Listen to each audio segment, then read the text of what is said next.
Hi all, welcome back. ഇന്നത്തെ video വേറൊരു chit video കേട്ടോ. എനിക്ക് പ്ലെയിൻ പോണത്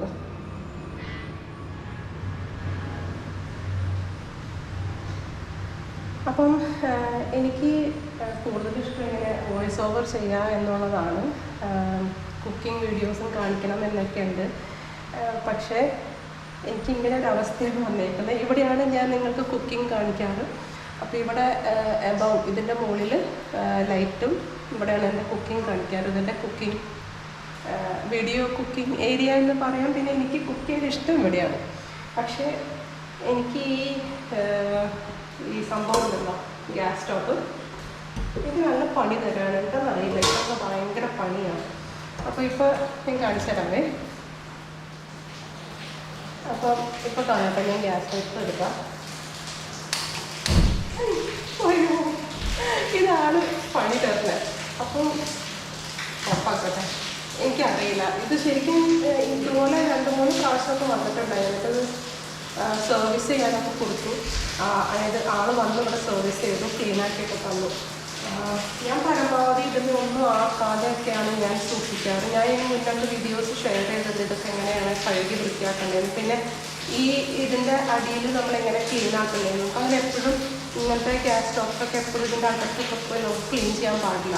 ഈ ഗ്യാസ് വരുന്നവർക്കൊക്കെ ഒരു ബ്ലോക്കേജ് ഒന്നും വരാൻ പാടില്ല. അതുകൊണ്ട് ഞാൻ വളരെയധികം സൂക്ഷിച്ച് തന്നെയാണ് ഈ ഗ്യാസ് സ്റ്റോപ്പ് ഞാൻ യൂസ് ചെയ്യുന്നത്. പക്ഷെ എന്താണെന്ന് അറിയില്ല, സൗണ്ട് കേൾക്കാൻ പറ്റുന്നുണ്ടോ എനിക്കറിയില്ല. ഇതിനൊരു സൗണ്ടുണ്ട്, കത്തില്ല. അപ്പം അതുകൊണ്ട് പിന്നെ ഇത്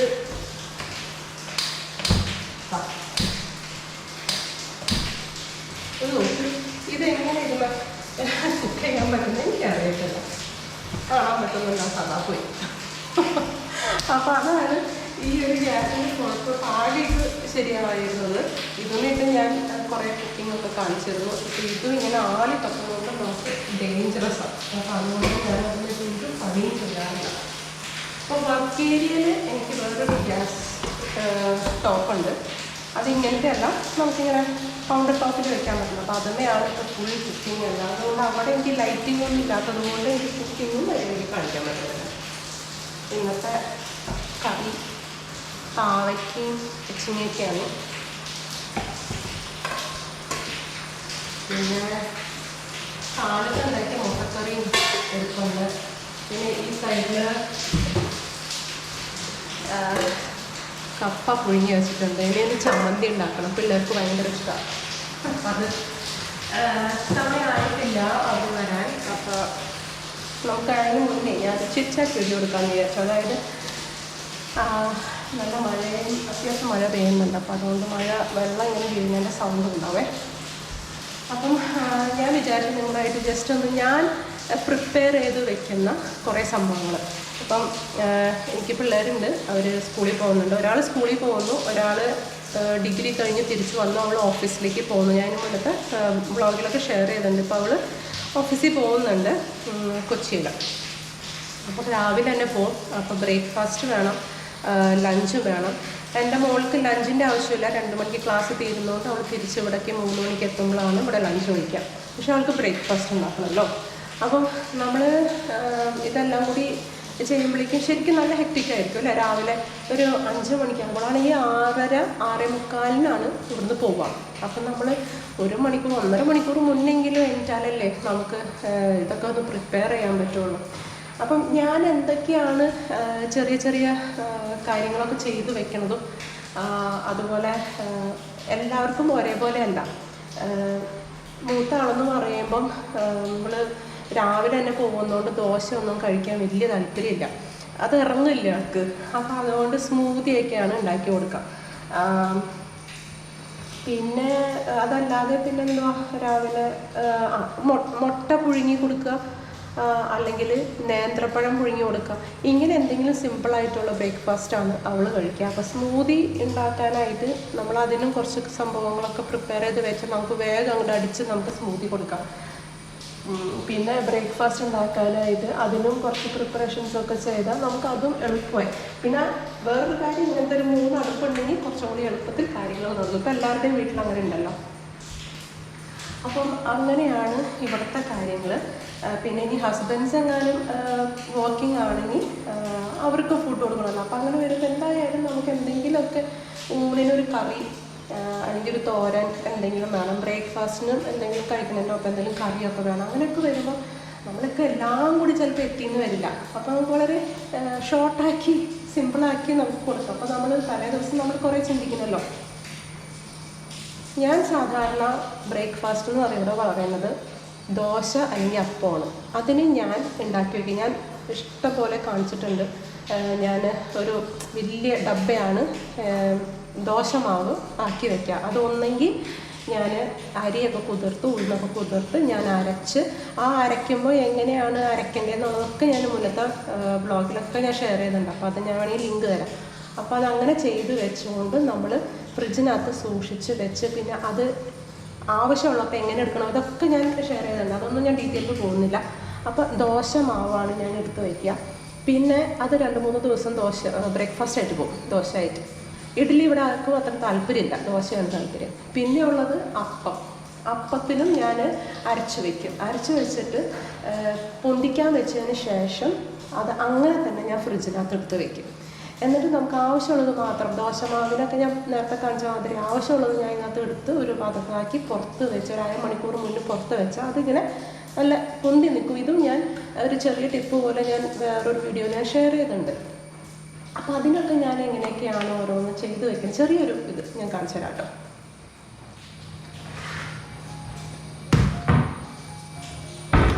അപ്പം ഞാൻ പറഞ്ഞല്ലോ ദോശയ്ക്കുള്ളത് ഞാൻ ഒന്നെങ്കിൽ അരിയും ഉഴുന്നൊക്കെ അരച്ച് വെച്ചുകൊണ്ട് കുതിർക്കാൻ വെച്ചുകൊണ്ട് അരച്ചിട്ട് ഞാൻ ചെയ്യും.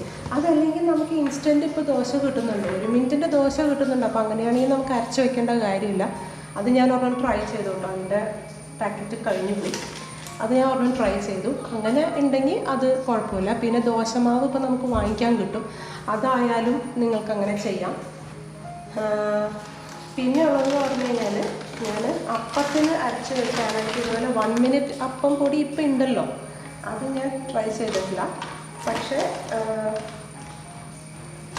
നമ്മൾ മറ്റേ ഇൻസ്റ്റൻറ്റ് അപ്പം ഇതിനകത്ത് കാണില്ല. ഇത് ഫുള്ള് പുട്ടുപൊടി, രാഗിപ്പൊടിയൊക്കെ ഞാൻ ഉപയോഗിക്കുന്നത് എങ്ങനെയാണെന്നൊക്കെ ഞാൻ ഓൾറെഡി ഷെയർ ചെയ്തിട്ടുണ്ട്. ഞാൻ പിള്ളേർ അറിയാതെ ഇരിക്കാൻ വേണ്ടിയിട്ട് കറിയിൽ അല്ലെങ്കിൽ സൂപ്പിൽ ഒക്കെ ഞാൻ രാഗി കലക്കി ഒഴിച്ചു കൊടുക്കും. അപ്പോൾ പിന്നെ കുറുകി കിട്ടുകയും ചെയ്യും, അതേപോലെ അവർക്ക് കഴിക്കുകയും ചെയ്യാം. രാഗി കൊണ്ട് വേറൊരു കാര്യമുണ്ട്, സ്മൂത്തിയിൽ ഇട്ട് കൊടുക്കുന്നത്. അതൊക്കെ ഞാൻ കാണിച്ചു തരാം.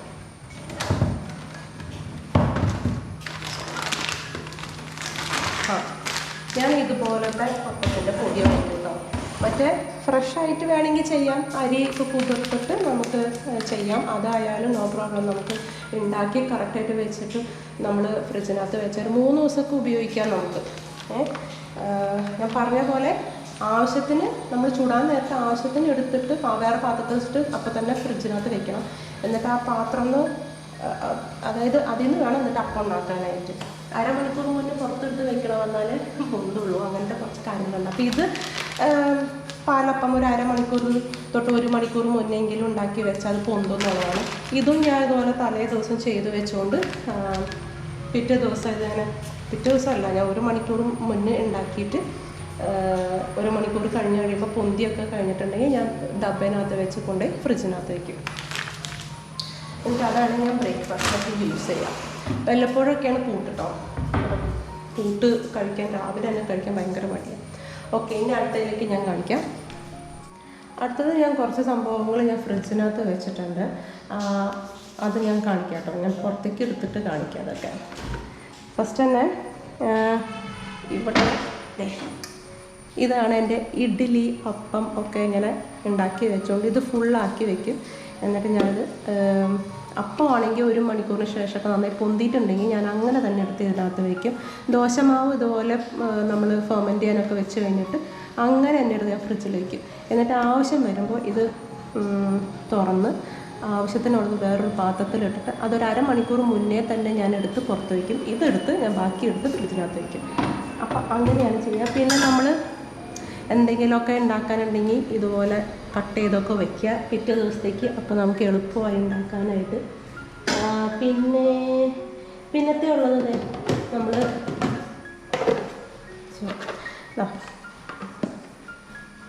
മല്ലിയില, പുതിന ഇലയൊക്കെ ഉണ്ടെങ്കിൽ ഇതുപോലെ നമ്മൾ ആക്കി വെച്ചാൽ, ഇങ്ങനെ ഡബ്ബയിലൊക്കെ ആക്കി വെച്ചാൽ നമുക്ക് ആവശ്യം വരുമ്പോൾ പെട്ടെന്ന് അങ്ങോട്ട് എടുത്തൊക്കെ ഉണ്ടാക്കാം. മിക്കത് ഈ എന്തെങ്കിലും കടലയോ അല്ലെങ്കിൽ പനീറോ അങ്ങനെയൊക്കെ ഉണ്ടാക്കുമ്പോൾ ഇതൊക്കെ എനിക്ക് ഭയങ്കര അത്യാവശ്യമാണ്. അപ്പോൾ ഇതൊക്കെ ഇങ്ങനെ ചെയ്ത് വയ്ക്കും.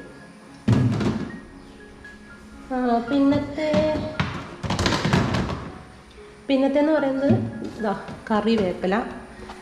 നമുക്കിതൊക്കെ അത്യാവശ്യമുള്ള സംഭവമാണ് കറിവേപ്പില. അത് ഇങ്ങനെ വെക്കാറുള്ളൂ. ഞാനിപ്പം വേറൊരെണ്ണം കണ്ടുപിടിച്ചതാണ്. തണ്ടേ പാടി ഞാനിങ്ങനെ വെക്കും. അതും കുറച്ച് ഇങ്ങനെ കാറ്റൊക്കെ കിടക്കാവുന്ന രീതിയിൽ ഞാൻ ഇങ്ങനെ വെക്കും കേട്ടോ. ഒരു കേടും വരില്ല കേട്ടോ. ഇത് ഏകദേശം ഒരാഴ്ച കൂടുതൽ, ഒരാഴ്ചയല്ല 2 ആഴ്ചയെന്ന് തോന്നുന്നു ഞാൻ ഇങ്ങനെ വെച്ചിട്ട്. നമ്മൾ എടുത്തു കഴിഞ്ഞാൽ ഇത് അപ്പം തന്നെ ഇങ്ങനെ അടച്ച് നല്ല ടൈറ്റ് ആക്കി വെച്ച് നമ്മൾ എടുത്ത് വയ്ക്കണം. അല്ലെങ്കിൽ സാധനം കേടാവും. നമ്മൾ വെക്കുമ്പോൾ ഇങ്ങനെ ഫ്രിഡ്ജിൽ വയ്ക്കുമ്പോൾ ഒക്കെ സൂക്ഷിച്ച് അങ്ങനെ എടുക്കണത്. ഇതൊക്കെ ഞാൻ ഇങ്ങനെ എന്തെങ്കിലുമൊക്കെ ഇങ്ങനെ അരിയാനെടുക്കുമ്പോൾ ഞാൻ കൂടുതൽ അരിയും. എന്നിട്ട് ഇതുപോലൊക്കെ ഞാൻ എടുത്ത് വയ്ക്കും. അപ്പോൾ രാവിലത്തെ പണി നമുക്ക് ഈസിയായി. പിന്നെ ഞാൻ ഇതൊക്കെ ഒന്ന് ഇങ്ങനെയൊക്കെ തന്നെ വയ്ക്കത്തുള്ളൂ. തക്കാളി കാണാൻ പറ്റുന്നുണ്ടോ? തക്കാളി, പിന്നെ പച്ചമുളക്. പിന്നത്തെ ഒരു കാര്യം നമ്മുടെ ജിഞ്ചർ ഗാർലിക് പേസ്റ്റ്. ഞാൻ പറഞ്ഞില്ലേ ഇതിൻ്റെ ഞാൻ ഇതേ ജാറിൽ തന്നെ ഞാൻ ഉണ്ടാക്കിയ ഒരു വീഡിയോ ഉണ്ട്. അന്ന് ഞാൻ എപ്പോഴാണ് ഉണ്ടാക്കിയതെന്ന് നിങ്ങൾക്ക് കാണാം. ഇന്ന് ഞാനിത് ഷൂട്ട് ചെയ്യുന്നു, വീണ്ടും കാണിക്കുന്നു. ഇത് അന്ന് ഉണ്ടാക്കിയതാണ് കേട്ടോ. എത്ര നാളായെന്ന് എനിക്ക് ഓർമ്മയില്ല ആക്ച്വലി. പക്ഷെ ഇത് കുറച്ചധികം നാളായി. ഒരു കേടുമില്ല. ഇതിൻ്റെ ഉള്ളിലൊക്കെ എനിക്കൊരു ഫംഗസോ ഒന്നും വന്നിട്ടില്ല. ഇപ്പോഴും ഇന്ന് രാവിലെയും കൂടി ഞാൻ ഉണ്ടാക്കി. ഏറ്റവും അത്യാവശ്യമുള്ള കാര്യം, നമ്മൾ എന്ത് ഫ്രിഡ്ജിനകത്ത് വയ്ക്കണം, എടുത്താൽ അപ്പം തന്നെ ഫ്രിഡ്ജിൽ വയ്ക്കണം. ഇത് കുറേ നേരമൊക്കെ പുറത്തെടുത്ത് വെച്ചാൽ കുറച്ചൊക്കെ ഇങ്ങനെ തണുപ്പൊക്കെ മാറിയിട്ട് തിരികെ കൊണ്ടുവന്നൊക്കെ വെച്ച് കഴിഞ്ഞാൽ ചിലപ്പോൾ കേടാവാൻ ചാൻസ് ഉണ്ട്. അയ്യോ. പിന്നത്തേന്നുള്ളത് ഈ സംഭവങ്ങളാട്ടോ. ഇതൊക്കെ ഞാനിങ്ങനെ ഓരോന്ന് ഒരാഴ്ചത്തേക്ക് ഒക്കെ ആയിട്ട് ഞാൻ ഉണ്ടാക്കി വെക്കുന്നത് കേട്ടോ. ഏറ്റവും ആദ്യത്തേന്ന് പറയുന്നത് ഇത് പാൻ കേക്ക് ഉണ്ടാക്കുന്ന മാവുണ്ടല്ലോ, ഇത് ഓട്സും കൊണ്ട് ഉണ്ടാക്കിയതാണ്. ഞാനിതിങ്ങനെ ഉണ്ടാക്കിയപ്പം കുറച്ച് ബാക്കി വന്നു. അപ്പം ഞാനിതിങ്ങനെ സേവ് ചെയ്ത് വെച്ചു. അപ്പം നമുക്ക് നെക്സ്റ്റ് ഡേ ഇപ്പോൾ അവൾക്ക് പൂട്ടൊന്നും കഴിക്കാൻ താല്പര്യമില്ല, അവൾക്ക് പാൻ കേക്ക് അല്ലെങ്കിൽ ഫ്രഞ്ച് ടോസ്റ്റിന് ഇതും ഉപയോഗിക്കാം. ഫ്രഞ്ച് ടോസ്റ്റിന് നമ്മൾ ബ്രെഡ് മുട്ടയിലും പാലിലും വനില എസൻസും പഞ്ചസാര ഇട്ടിട്ട് ഉള്ള മിക്സറിൽ നമ്മൾ മുക്കി നമ്മളൊന്ന് ഷാലോ ഫ്രൈ ചെയ്യും അല്ലേ. അതിന് പകരം ഞാൻ ഇതിനകത്ത് പനീർ ഇട്ടേക്കണം. പാലല്ല, ഞങ്ങളിവിടെ പാൽ ഉപയോഗിക്കാറില്ല. അപ്പോൾ പനീറിട്ട് അടിച്ച് ഉണ്ടാക്കിയേക്കുന്നതാണ്. അപ്പോൾ ഇത് ഞാൻ കുറച്ച് മുട്ടയിൽ ഇടും, കുറച്ച് വനില എസൻസ്, പിന്നെ സിനമൺ പൗഡറൊക്കെ ഇട്ടിട്ട് കുറച്ച് ചൂടുവെള്ളം ഒഴിച്ചൊന്ന് ആ ഒരു കൺസിസ്റ്റൻസി, മറ്റേ ഫ്രഞ്ച് ടോസ്റ്റിൻ്റെ ആ ഒരു വാട്ടർ കൺസിസ്റ്റൻസി ആക്കി ഞാൻ ബ്രെഡ് അതിനകത്ത് മുക്കിയൊക്കെ ഫ്രൈ ചെയ്ത് കൊടുക്കാറുണ്ട്. അപ്പോൾ അങ്ങനെ ചെയ്യാം. ഇതൊക്കെ ഇതെന്ന് പറയുന്നത് ടൊമാറ്റോ ചട്നി. ദോശയാണല്ലോ ഇവിടെ സ്ഥിരം ഉണ്ടാക്കാറ്, അല്ലെങ്കിൽ അപ്പം. അപ്പോൾ ദോശ ഉണ്ടാക്കുമ്പോൾ ചില ദിവസങ്ങൾ തേങ്ങയുടെ ചട്നി ആയിരിക്കും. അത് എന്താ പറയുക, ഏറ്റവും ഇളയ ആൾക്ക് വലിയ താല്പര്യമില്ല, അവൾക്ക് തക്കാളിയാണ് ഇഷ്ടം. അപ്പോൾ ഈ 2-3 ചട്നിയൊക്കെ ഉണ്ടാക്കാമെന്ന് പറഞ്ഞാൽ ഇത്തിരി പാടല്ലേ. അപ്പോൾ അതുകൊണ്ട് ഇത് ഞാൻ ഇങ്ങനെ ഉണ്ടാക്കി വയ്ക്കും. അപ്പം അങ്ങനെ ചട്നി ഉണ്ടാക്കുന്ന തേങ്ങ ചട്നിയാണ് ശരിക്കും ഇവിടെ എൻ്റെ ഹസ്ബൻഡിനും അത് ബാക്കി ഫാമിലിക്കും ഒക്കെ ഇഷ്ടം. മക്കൾക്ക് പക്ഷേ ഇതാണ് ഇഷ്ടം. അപ്പോൾ ഇതിങ്ങനെ ഉണ്ടാക്കി ഇവിടെ വയ്ക്കും. ഇത് ബട്ടർ ആൻഡ് ഷുഗർ. അത്രയും നല്ലതൊന്നുമല്ല ഷുഗർ, പക്ഷേ പിള്ളേർ അല്ലേ, അവരെന്തെങ്കിലുമൊക്കെ കഴിക്കും. അപ്പോൾ അവർക്ക് മറ്റേ ബ്രെഡ് ടോസ്റ്റ് ചെയ്തിട്ട് അതിനകത്ത് ഇതിങ്ങനെ പുരട്ടി കഴിക്കാൻ ഭയങ്കര ഇഷ്ടമാണ്. അപ്പോൾ അത് ഇതുപോലെ ഇങ്ങനെ ആക്കി വയ്ക്കും. നെക്സ്റ്റ് ഇത് ഉള്ളി ചമ്മന്തി കേട്ടോ. ഇത് ഞാൻ ബാക്കി വന്നപ്പം വെച്ചതാണ്. ഇതിങ്ങനെ മുട്ട വേവിക്കുമ്പോഴേ വെറുതെ മുട്ട കഴിക്കാൻ താല്പര്യമില്ല മൂത്ത ആൾക്കാർ. അവർക്ക് ഇച്ചിരി എരിവ് പുളിയും അങ്ങനത്തെ സംഭവങ്ങളാണ്. അപ്പോൾ ആ മുട്ടയിൽ നമ്മൾ ഇത് ജസ്റ്റ് ഒന്ന് മുക്കി കഴിച്ചാൽ കുഴപ്പമില്ല. അല്ലെങ്കിൽ മുട്ട നമ്മൾ ഹാഫാക്കിയിട്ട് അതിലേക്ക് ഈ ഒരു ഉള്ളി ചമ്മന്തി ഇട്ട് കൊടുക്കും, അപ്പോൾ കഴിക്കും. അപ്പോൾ അങ്ങനെ കഴിക്കും. പിന്നെ വേറൊരു എന്താ പറയുക, ചമ്മന്തി പോലെ ഉണ്ടാക്കിയതാണ് നമ്മുടെ ഉണക്കമുളകും വെളുത്തുള്ളിയും കൂടി ചേർന്നിട്ടുള്ള ഒരു സംഭവമാണ് കേട്ടോ. ഇതും ഇതുപോലെ ഇപ്പോൾ അവൾ മുട്ട പുഴുങ്ങി അവൾ കൊണ്ടുപോകും ടിഫിനിൽ.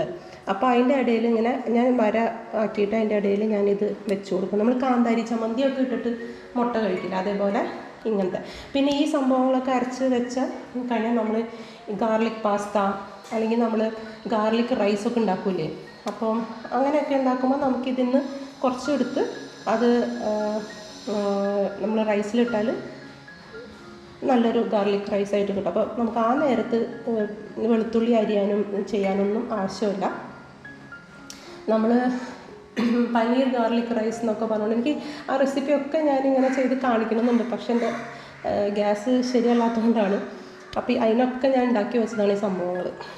അപ്പോൾ നമ്മൾ പനീറൊന്ന് വെറുതെ എണ്ണയിൽ ടോസ് ചെയ്ത് അതിനകത്തേക്ക് ഇതിൻ്റെ ഒരു ടീസ്പൂൺ ഇട്ട് അതിനകത്തേക്ക് ഇട്ട് കുറച്ച് സോയ സോസും ഇട്ടിട്ട് വേവിച്ച് വെച്ചേക്കുന്ന ബസ്മതി റൈസും കൂടി അതിനകത്ത് ഇട്ടാൽ അത് കുറച്ചിട്ട് അതിൽ കൂടുതൽ പനീറാവണം. അപ്പോൾ പിന്നെ പ്രോട്ടീൻ കൂടുതൽ കയറും, പിള്ളേർക്കായാലും നമുക്കായാലും. കുറച്ച് ഉപ്പൊക്കെ ആവശ്യമുണ്ടെങ്കിൽ അതും ഇടാം. അങ്ങനെയൊക്കെ ചെയ്യുകയാണെങ്കിൽ അങ്ങനെ ഒരു ഗാർലിക് റൈസ് അല്ലെങ്കിൽ പനീർ ഗാർലിക് റൈസ്, അതുപോലെ ചിക്കൻ ഉപയോഗിച്ച് അങ്ങനെ ചെയ്യാം, ചിക്കൻ ഗാർലിക് റൈസ്, അങ്ങനെ കുറേ എഗ്ഗ് ഗാർലിക് റൈസ്, അങ്ങനെ കുറേ ചെയ്യാം ഈ സംഭവങ്ങൾ. ഈ പാസ്തയ്ക്കും ഉപയോഗിക്കാം, നമ്മൾ പാസ്തയ്ക്ക് വേണ്ടിയിട്ടും അതുപോലെ ചെയ്യാം കേട്ടോ. പിന്നത്തെ എന്ന് പറയുന്നത് ഈ ഒരു സംഭവമാണ്. ഇത് രാഗി കുറുക്കാണ് കേട്ടോ. നമ്മൾ കുട്ടികൾക്കൊക്കെ രാഗി കുറുക്ക് ഉണ്ടാക്കില്ലേ, അതുപോലെ ജസ്റ്റ് ഒന്ന് പാലിലല്ല വെറുതെ വെള്ളത്തിൽ കുറുകി എടുത്തേക്കണതാണ്. ഇതെന്തിനാന്ന് വെച്ച് കഴിഞ്ഞാൽ മോൾക്ക് രാവിലെ സ്മൂതി കൊടുക്കുമ്പോൾ കുറച്ച് ഇത് ഇട്ട് കൊടുക്കും. അപ്പോൾ മൂത്ത മോൾക്ക് ഇപ്പോൾ ഭയങ്കര അത്യാവശ്യം ഡെഫിഷ്യൻസിയും സംഭവങ്ങളൊക്കെയാണ്. അവൾക്ക് പെട്ടെന്ന് ഇങ്ങനെ ക്ഷീണം അങ്ങനെയൊക്കെ വരും. അപ്പോൾ ഇപ്പോൾ ഹോസ്റ്റൽ ജീവിതമായിരുന്നല്ലോ 3 വർഷം, അപ്പോൾ കുറേ സംഭവങ്ങളൊക്കെ കുറവ് അവൾക്കായിട്ടുണ്ട്. അപ്പോൾ ഇപ്പോൾ അവൾ ഈ ഒരു കൊല്ലം ഇവിടെ നിൽക്കണോണ്ട് പരമാവധി എന്തെങ്കിലുമൊക്കെ നല്ലതായിട്ട് കയറിക്കോട്ടെ എന്ന് വെച്ചാൽ സ്മൂതിയിൽ ഞാൻ ഇത് 2 ടീസ്പൂൺ ഇട്ട് കൊടുക്കും. അപ്പോൾ എല്ലാ ദിവസം ഒക്കെ ഒരു സ്മൂതിയിൽ ഇത് ഇട്ട് കഴിഞ്ഞാൽ നല്ലതാണല്ലോ. പിന്നെ നമ്മുടെ ഗാർലിക് ഒന്ന് നന്നാക്കി എടുത്താൽ കുറേ ഉണ്ടെങ്കിൽ ഇതുപോലെ ആക്കി വയ്ക്കും. അപ്പോൾ പിറ്റേ ദിവസം നമുക്ക് നന്നാക്കേണ്ട കാര്യമൊന്നുമില്ല.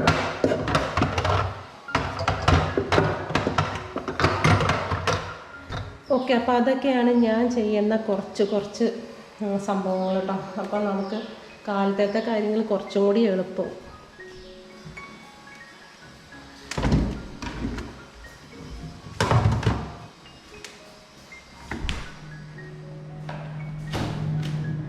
ഇത് എൻ്റെ ഫ്രീസറിൻ്റെ ഭാഗം. ഇവിടെയൊക്കെ കാണാം, ഇവിടെ മസാലകളൊക്കെയാണ് ഞാൻ വയ്ക്കുന്നത്. പിന്നെ അതിൻ്റെ മുകളിൽ ഇങ്ങനെ കേക്കിന് വേണ്ടിയിട്ടുള്ള സാധനങ്ങൾ, ഈസ്റ്റ്, ബേക്കിംഗ് പൗഡർ, ഇത് എന്ന് പറയുന്നത് ഈ കാണുന്നത് ഇത് ഫുള്ള് നമ്മുടെ ബിരിയാണിക്കുള്ള സ്പൈസസ് ഇല്ലേ, അത് ഫുള്ള് ഇതിനകത്ത് ഇങ്ങനെ വെച്ചേക്കാം. അതൊക്കെ അവിടെ ഇരിക്കട്ടെ, അതൊക്കെ ഒന്നും വലിയ കാര്യമില്ല. പക്ഷേ ഞാൻ ഒരു മിനിറ്റ്. ഓക്കെ, ഇപ്പോൾ ഞാൻ ഫ്രീസറിനകത്ത് ഇങ്ങനെയാണ് വെക്കുന്നത്. കുറേ ഇങ്ങനെ ഡബ്ബാസ് വെക്കും. ഇത് നോൺ വെജ് വെക്കാൻ, ഇത് വല്ല വെജ് വെക്കാനായിട്ട്. ഇത് പനീറിൻ്റെ ഒരു പാക്കറ്റാണ്. പിന്നെ ഈ സൈഡിൽ കാണുന്നത്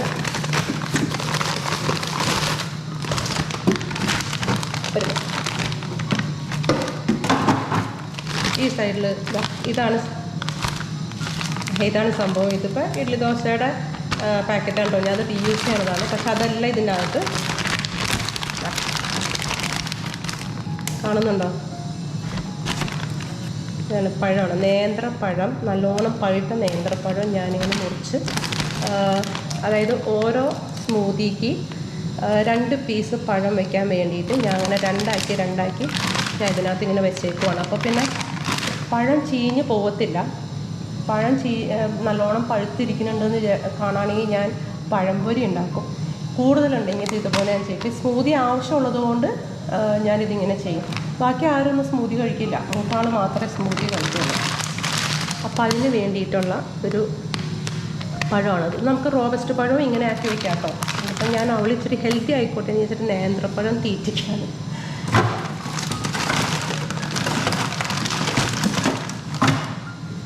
പിന്നെ ഇതിനകത്ത് ഞാൻ വെച്ചേക്കുന്നത് തേങ്ങക്കൊത്ത്. ഇതെങ്ങനെയാണ് ഞാൻ ഈ തേങ്ങക്കൊത്ത് എടുക്കണമെന്നുള്ളത് കൂടി വീഡിയോ ഞാൻ വേണമെങ്കിൽ ഷെയർ ചെയ്യാം.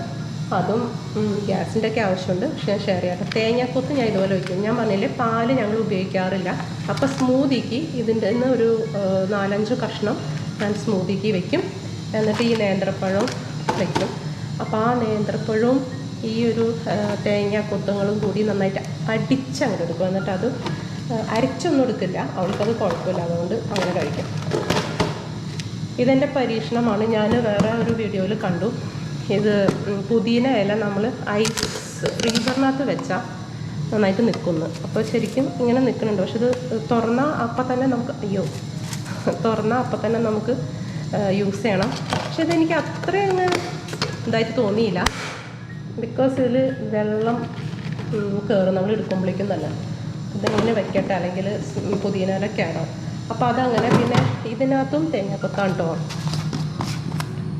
കണ്ടോ, ഇങ്ങനെ തേങ്ങക്കൊത്ത് വെച്ചാൽ നമുക്ക് എളുപ്പത്തിൽ രാവിലെ കറി ഉണ്ടാക്കാൻ, ഇപ്പോൾ കടലയ്ക്കോ സാമ്പാറിനോ നിങ്ങൾ തേങ്ങയുടെ ആവശ്യമുള്ള എന്തെങ്കിലും ചമ്മന്തി, ദോശയ്ക്ക് ഇവിടെ തേങ്ങയുടെ ചമ്മന്തി. അപ്പോൾ ഇതിങ്ങനെ ആക്കി വെച്ചാൽ എളുപ്പമാണ്, വേഗം അങ്ങോട്ട് ഉണ്ടാക്കാം. പിന്നെ ഞാൻ സ്മൂതിക്ക് യൂസ് ചെയ്യുന്നത് ഈ നേന്ത്രപ്പഴവും തേങ്ങയും പിന്നെ ഡേറ്റ്സും. ഇതാണ് ബേസ് കേട്ടോ. പിന്നെ അതിനകത്ത് നമുക്ക് chia seeds, flax seeds, peanut butter, നമുക്ക് ഇഷ്ടമുള്ളതൊക്കെ അതിനകത്ത് ചേർക്കാം. ഇതാണ് ബേസിക്കായിട്ട് ഞാനിപ്പോൾ അവൾക്ക് കൊടുത്തുകൊണ്ടിരിക്കുന്നത്. പിന്നെ രാഗി കുറുക്ക്, അതും 2 ടീസ്പൂൺ ഇടും. അപ്പോൾ അങ്ങനെയൊക്കെ ഒരു നല്ല രീതിയിൽ കാലത്ത് തന്നെ നല്ലൊരു സ്മൂത്തി അവൾക്ക് കയറുന്നുണ്ട്. പിന്നെ അവൾ ലഞ്ച് കൊണ്ടുപോകും. അതിൻ്റെ ഇടയിൽ എന്തെങ്കിലും കഴിക്കാൻ വല്ല പഴമോ ആപ്പിളോ ഒക്കെ കൊണ്ടുപോകും കേട്ടോ. അപ്പം അതാണ് ഞാൻ ആക്കി വയ്ക്കുന്നത്. ഇത് ഞാൻ അടച്ചു വയ്ക്കട്ടെ.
അപ്പോൾ ഇതാണ് ഞാൻ ചെയ്യുന്ന കുറച്ച് പ്രിപ്പറേഷൻസ്. നമ്മൾ മുൻകൂട്ടി കുറച്ചൊക്കെ നമ്മൾ ഇതുപോലെ പ്രിപ്പയർ ചെയ്ത് വെച്ചാൽ കുറച്ച് സ്ട്രെസ്സ്, നമുക്ക് രാവിലത്തെ സ്ട്രെസ്സ് ഇച്ചിരി കുറയും.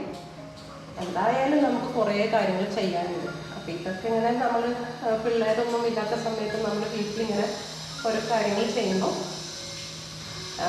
ഇതുപോലെ പ്രിപ്പയർ ചെയ്തൊക്കെ വെച്ചാൽ രാവിലത്തെ ബുദ്ധിമുട്ടിൽ നിന്നും നമുക്ക് ഒഴിവാക്കാം. ഞാൻ വളരെ സിമ്പിളായിട്ടാണ് എല്ലാ കാര്യങ്ങളും ചെയ്യാറുള്ളൂ. അപ്പോൾ നമ്മൾ ഭയങ്കര ഹെക്റ്റിക് ആവാനിപ്പോൾ എനിക്ക് വലിയ താല്പര്യമില്ല. പണ്ടൊക്കെ ഞാനിങ്ങനെ കുറേ കാര്യങ്ങളൊക്കെ ചെയ്യാറുണ്ട്. ഇപ്പം എനിക്കങ്ങനെ കുറേ കാര്യങ്ങളൊന്നും ചെയ്യാൻ വലിയ താല്പര്യമില്ല. സ്ട്രെസ് അങ്ങോട്ട് കയറാണ്. അപ്പം ഞാൻ സ്വയം ഒന്ന് സ്ട്രെസ് ഫ്രീ ആക്കാനായിട്ട് ചെയ്യുന്ന കുറച്ച് കാര്യങ്ങളാണ്. എനിക്കെപ്പോഴും സിമ്പിളായിട്ട് കാര്യങ്ങൾ ചെയ്യുക എന്നുള്ളതാണ്. സിമ്പിളായിട്ട് ഫുഡ് കുക്ക് ചെയ്യുക. എന്നാൽ എല്ലാവർക്കും വെറൈറ്റി താല്പര്യമുണ്ടല്ലോ. അതുപോലെ ഹെൽത്തി ആവുകയും ചെയ്യണം.